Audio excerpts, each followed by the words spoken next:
Assalamualaikum warahmatullahi wabarakatuh. Perkenalkan, nama saya Muhammad Gali Gading dari kampus Unindra, kelas S2O reguler sore. Jadi kali ini saya ingin menjelaskan tentang Undang-Undang UU ITE, Undang-Undang Informasi dan Transaksi Elektronik Nomor 11 tahun 2008. Jadi isi UU ITE ini ada asas dan tujuan. Ya, ini nama-nama semuanya ya. Pendidikan, transaksi elektronik, penyelesaian sengketa, ketentuan dan pidana. Alasannya diperlukan UU ITE, yaitu pembangunan nasional, suatu proses yang berkelanjutan yang harus senantiasa tanggap terhadap berbagai dinamika yang terjadi di masyarakat. Dan yang kedua, globalisasi informasi telah menempatkan Indonesia sebagai bagian dari masyarakat informasi dunia, sehingga mengharuskan dibentuknya pengaturan mengenai pengelolaan ITE di tingkat nasional, sehingga pembangunan TI dapat dilakukan secara optimal, merata, dan menyebar ke seluruh lapisan masyarakat, guna mencerdaskan kehidupan bangsa.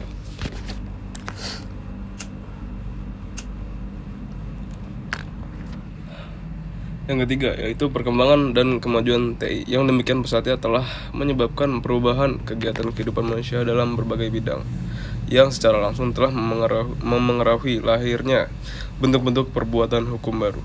Yang keempat, penggunaan dan pemanfaatan TI harus terus dikembangkan untuk menjaga, memelihara, dan memperkuat persatuan dan kesatuan nasional berdasarkan peraturan UU-an demi kepentingan nasional.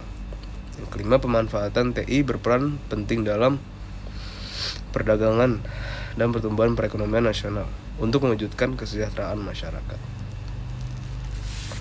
Pemerintah perlu mendukung pengembangan TI melalui infrastruktur hukum dan pengaturannya, sehingga pemanfaatan TI dilakukan secara aman untuk mencegah penyalahgunaan dengan memperhatikan nilai-nilai agama dan sosial budaya masyarakat Indonesia.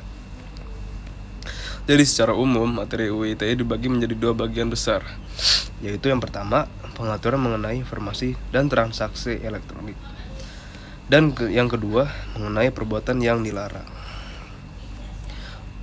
Undang-undang UU ITE ini memiliki jangkauan, yaitu yang pertama, berlaku untuk setiap orang yang melakukan perbuatan hukum. Kedua, berada di dalam dan di luar wilayah hukum Indonesia. Yang ketiga, yang memiliki akibat hukum di dalam dan atau di luar wilayah hukum Indonesia. Yang keempat, yaitu merugikan kepentingan Indonesia. Jadi secara garis besar, UU ITE ini mengatur hal-hal sebagai berikut. Yang pertama, tanda tangan elektronik memiliki kekuatan hukum yang sama dengan tanda tangan konvensional. Konvensional, kalau yang belum tahu ya, kayak tinta basah lah, tanda tangan kita langsung gitu, dan bermaterai. Yang kedua, alat bukti elektronik diakui seperti alat bukti lainnya yang diatur dalam KUHP. Yang ketiga, UU ITE berlaku untuk setiap orang yang melakukan perbuatan hukum, baik yang berada di wilayah Indonesia maupun di luar Indonesia, yang memiliki akibat hukum di Indonesia. Pengaturan yang keempat, pengaturan nama domain dan hak kekayaan intelektual. Dan yang terakhir, perbuatan yang dilarang dalam kurung cybercrime didasarkan pada bab 7 pasal 27 sampai 37. Jadi perbuatan dilarang itu ya cybercrime ya, sebagaimana yang dimaksud: asusila, perjudian, penghinaan, pemerasan, berita bohong dan menyesatkan, berita kebencian dan pemusuhan, ancaman kekerasan dan menakut-nakuti, akses ilegal akses komputer pihak lain tanpa izin, cracking, intersepsi, penyadapan, perubahan, penghilangan informasi, gangguan terhadap data, pemindahan, perusakan dan membuka informasi rahasia, gangguan terhadap sistem, virus, sistem bekerja, penyalahgunaan alat dan perangkat, dan terakhir, menjadikan seolah dokumen otentik. Pusing. Bagi yang belum tahu, ini sudah sering lah kita lihat ya, asusila, perjudian, penghinaan, pemerasan ya, kita udah sering tahu lah kabarnya kan. Apalagi berita bohong seperti hoax, pasti kan hoax menyesatkan ya. Berita kebencian, permusuhan, banyak nih di internet ya yang gosip-gosip gitulah. Akses ilegal yang kayak misal kita download aplikasi yang harus berbayar jadi nggak berbayar, yaitu cracking ya. Penyadapan itu lebih ke kriminal lagi. apalagi yang terakhir nih, virus gitu kan. Itu kita kalau yang punya komputer mengerti lah kayak gitu kan. Nggak komputer juga sih, handphone juga. Dan phishing itu yang lebih bahaya lagi, yang bisa dijual perbelikan. Jadi UU ITE ini memiliki asas dan tujuan, yaitu pemanfaatan TI dan transaksi elektronik dilaksanakan berdasarkan asas. Yang pertama, kepastian hukum. Kedua, manfaat. Ketiga, kehati-hatian. 4, etikat baik. Kelima, kebebasan memiliki teknologi. Dan yang terakhir, netral teknologi. Tanda tangan elektronik.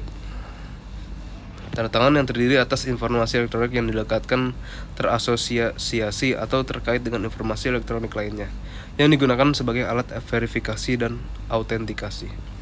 Tanda tangan elektronik memiliki kekuatan hukum dan akibat hukum yang sah selama memenuhi persyaratan sebagai berikut. Jadi ini persyaratannya ya, yang tanda tangan elektronik. Yang pertama, data pembuatan tanda tangan elektronik terkait hanya kepada penanda tangan.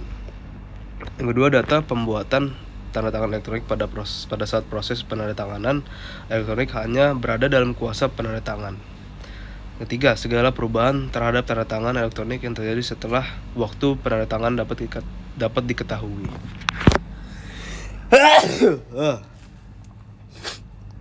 Yang keempat, segala perubahan terhadap informasi elektronik yang terkait dengan tanda tangan elektronik tersebut setelah waktu penandatanganan dapat diketahui. Kelima, terdapat cara tertentu yang dipakai untuk mengidentifikasi siapa penanda tanganannya. Terdapat cara tertentu untuk menunjukkan bahwa penanda tangan telah memberikan persetujuan terhadap informasi elektronik yang terkait. Jadi yang sudah memiliki tanda tangan elektronik ini dijaga baik-baik, karena ini sangat fatal kalau kita salah ya, melakukan kesalahan. Slide berikutnya, setiap orang yang terlibat dalam tanda tangan elektronik berkewajiban memberikan pengamanan atas tanda tangan elektronik yang digunakannya. Pengalaman tanda tangan elektronik sekurang-kurangnya meliputi sistem tidak dapat diakses oleh orang lain yang tidak berhak.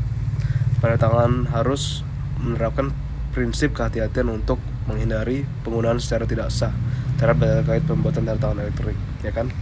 Jadi kita harus hati-hati jika kita memiliki penanda tangan elektronik. Penanda tangan harus tanpa menunda-nunda, menggunakan cara yang dianjurkan oleh penyelenggara tanda tangan elektronik ataupun cara lain yang layak, dan sepatutnya harus segera memberitahukan kepada seseorang yang oleh penanda tanda tangan dianggap mempercayai tanda tangan elektronik atau kepada pihak pendukung layanan tanda tangan elektronik jika pertama, penanda tangan mengetahui bahwa data pembuatan tanda tangan elektronik telah dibobol. Yang kedua, keadaan yang diketahui oleh penanda tangan dapat menimbulkan risiko yang berarti kemungkinan akibat bobolnya data pembuatan tanda tangan elektronik.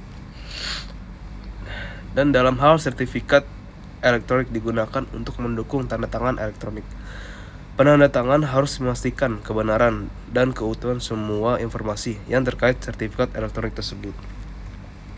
Jadi setiap orang yang melakukan pelanggaran bertanggung jawab atas segala kerugian dan konsekuensi hukum yang timbul.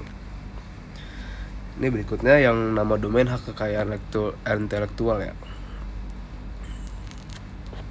Jadi setiap penyelenggara negara, orang atau badan usaha, masyarakat berhak memiliki nama domain berdasarkan prinsip pendaftaran pertama. Pemilikan dan penggunaan nama domain harus berdasarkan pada etikat baik, tidak melanggar prinsip kesayangan usaha secara sehat, dan tidak melanggar hak orang lain. Contohnya seperti kemarin lagi viral itu ada Twitter threads ya. Ini lagi konflik nih. Jadi masuklah ke sini nama domain-domain ini ya. Karena modelnya hampir sama. Ya jadi si pemilik Twitter ini yang menggugat kepada pemilik threads ini, aplikasi threads ini.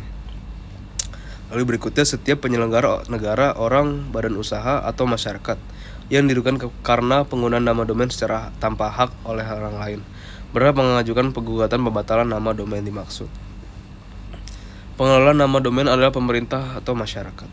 Dalam hal terjadi perselisihan pengelolaan nama domain oleh masyarakat, pemerintah berhak mengambil alih sementara pengelolaan nama domain yang diperselisihkan.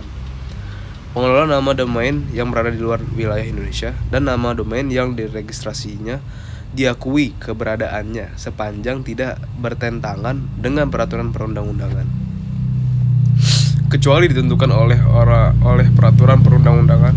Penggunaan setiap informasi melalui media elektronik yang menyangkut data pribadi seseorang harus dilakukan atas persetujuan orang yang bersangkutan. Setiap orang yang dilanggar haknya dapat mengajukan gugatan atas kerugian yang ditimbulkan. Jadi ini pasal 27 yang berisi perbuatan yang dilarang ya. Setiap orang dengan sengaja dan tanpa hak mendistribusikan atau mentransmisikan dan membuat dapat diaksesnya informasi elektronik atau dokumen yang elektronik yang memiliki muatan melanggar kesusilaan, memiliki permuatan perjudian, memiliki muatan penghinaan atau pencemaran nama baik, memiliki muatan pemerasan atau pengancaman. Ya ini sebenarnya kita udah saling tahu ya.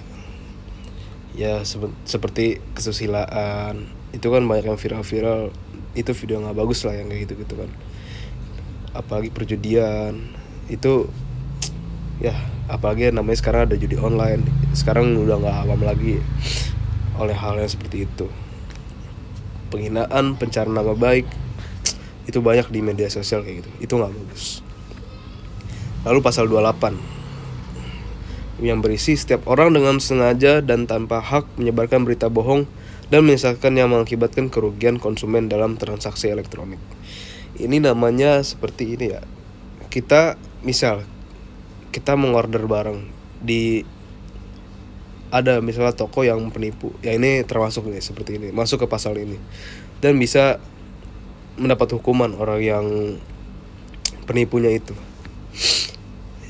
Lalu isi yang berikutnya, setiap orang dengan sengaja dan tanpa hak menyebarkan informasi yang ditujukan untuk menimbulkan rasa kebencian atau permusuhan individuan atau kelompok masyarakat tertentu berdasarkan atas sara. Sepertinya kalau yang kedua ini belum lama. Dulu waktu tahun 2019 atau 2020 tuh ya, sempat ada kasus yang Papua ras Papua yang sering diejek-ejek, yang dibilang seperti ini itu nggak bagus juga ya, yang nggak boleh contoh. Lagian kita sesama manusia itu nggak boleh kayak gitu ya. Itu perbuatan yang tidak baik ya, termasuk juga dari agama juga tidak diajarkan seperti itu. Dan ini ancamannya ya, pidana penjara paling lama 6 tahun dan denda paling banyak 1 miliar. Lalu ada pasal 29. Setiap orang dengan sengaja dan tanpa hak mengirimkan informasi elektronik atau dokumen elektronik yang berisi ancaman, kekerasan atau menakut-nakuti yang ditujukan secara pribadi.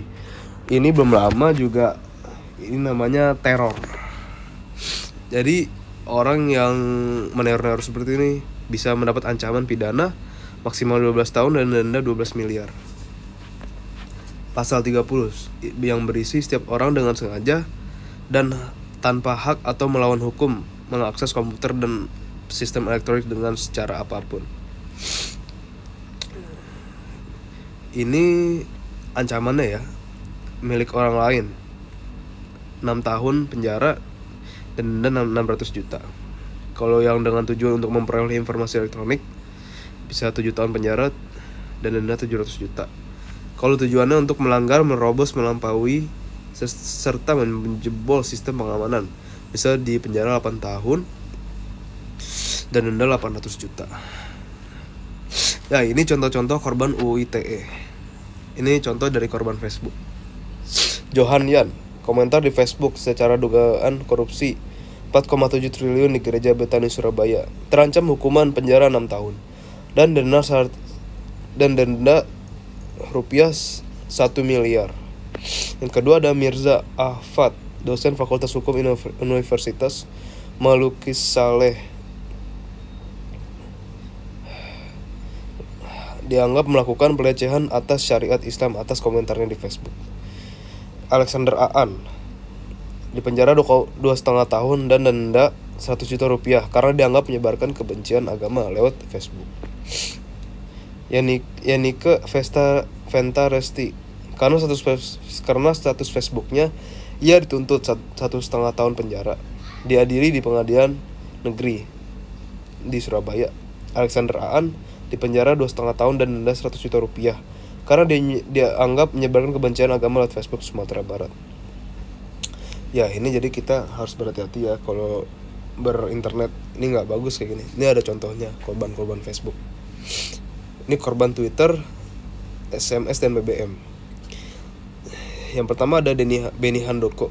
Dia menge-tweet mengenai tuduhan korupsi kepada Misbahun, mantan anggota DPR dan aktivis di PKS. Sempat ditahan 1 hari, kasus sedang berjalan. Muhammad Fajriska Mirza, dia pernah nge-tweet tentang dugaan suap Jamwas Marwan Effendi. Ancamannya 8 tahun penjara. Yang ketiga ada Anton Wahyu Pramono. Dia melakukan SMS dengan berbahasa yang kasar kepada HM Lukminto di Pengadilan Negeri Solo. Yang keempat ada Muhammad Arsyad, aktivis Garda Tipikor, ditahan setelah menulis status BlackBerry Messenger mengindikasikan korupsi Nurdin Halid. Wah, ini sepertinya yang BBM ini kasus lama ini, karena BBM itu terakhir dipakai itu tahun berapa ya? 2013 mungkin ya terakhir dipakai BBM. Lalu ada korban blok dan lain-lain. Musni Usmar, yang pertama, mantan ketua komite sekolah SMAN 70, yang juga salah satu dosen Universitas Islam Negeri UIN ya, menjadi tersangka pencemaran nama baik setelah menulis di blog. Yang kedua adalah Rahayu Kandiwati dan Siti Rubaidah, aktivis perempuan dan korban dilaporkan Joko Prasetyo, seorang aktivis perempuan, dan Siti Rubaidah karena telah memberikan pernyataan di media massa serta dalam situs change.org. Yang ketiga ada Prita Mulyasari. Dia menulis email tentang keluhan perlakuan buruk Rumah Sakit Omni Internasional. Sempat ditahan 22 hari, dinyatakan bebas pada tahun 2013 Februari. Yang keempat ada Doni Iswandono, yaitu penggerak dan pemimpin redaksi media online niasbangkit.com atau NBC. Dia dituntut Bupati Nias Selatan India Lisman Daci terkait pemberitaan kasus korupsi di Nias Selatan. Ya ini kita harus berhati-hati ya untuk ya berinternet lah, bro. Jadi kita harus bisa menjaga kata-kata kita di Twitter maupun di manapun, di Facebook, di Twitter, di Instagram. Ya apalagi sekarang zaman sudah makin canggih ya. Jadi UU ITE itu berlaku keras. Sekian dari saya, terima kasih. Kurang lebihnya mohon maaf, wajar saya lagi flu ya. Assalamualaikum warahmatullahi wabarakatuh.